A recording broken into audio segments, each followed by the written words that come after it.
Muhammad Irham, 34 tahun, pedagang coto Makassar di Kelurahan Pamanu, Kecamatan Belopa Utara, Kabupaten Luwu, Sulsel, harus meregang nyawa diduga akibat tersengat arus listrik.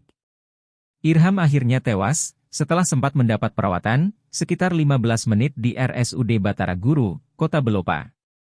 Kanit Intel Polsek Belopa, Bribka Andi Mardiansyah mengaku, kronologi bermula saat mendiang Irham, membersihkan tandon air serta mesin pompa air yang berada di atap warungnya pada Selasa 13 Agustus 2024, sekitar pukul 16 WITA.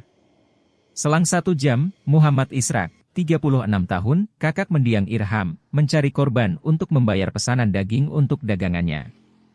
Kata Andi Mardiansyah, Israk lalu naik dan memegang badan korban dengan maksud menolong.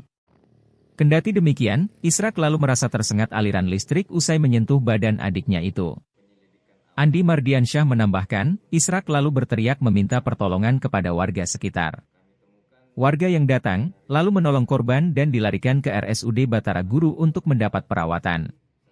Menurut Andi Mardiansyah, mendiang Irham dibawa keluarganya di kampung halamannya Kecamatan Sanrobone, Kabupaten Takalar. Dan bisa diceritakan kronologi penyebab meninggalnya warga Pamanu itu seperti apa? Iya, berdasarkan hasil penyelidikan awal, ketika kami turun di TKP bersama anggota, kami temukan dari lokasi kejadian dan keterangan beberapa saksi utama dalam hal ini kakak kandung korban. Nah, menurut pernyataan kakak kandung korban bahwa korban ini ditemukan tergeletak di atas atap warung dalam keadaan kejang-kejang. Kemudian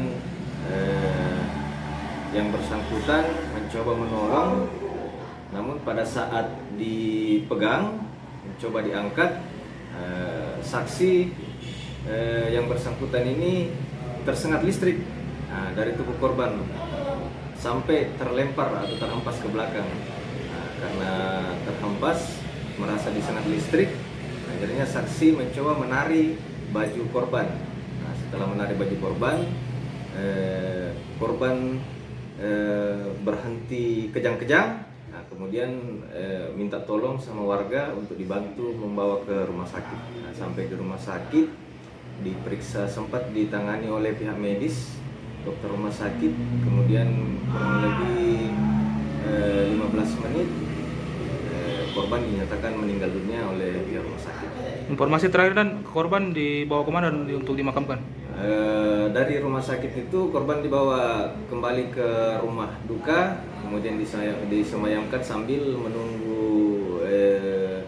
ambulans untuk membawa korban. Sekitar pukul 9 malam, korban dibawa ke Kabupaten Takalar, Kecamatan Sanrobone untuk dimakamkan di kampung halamannya.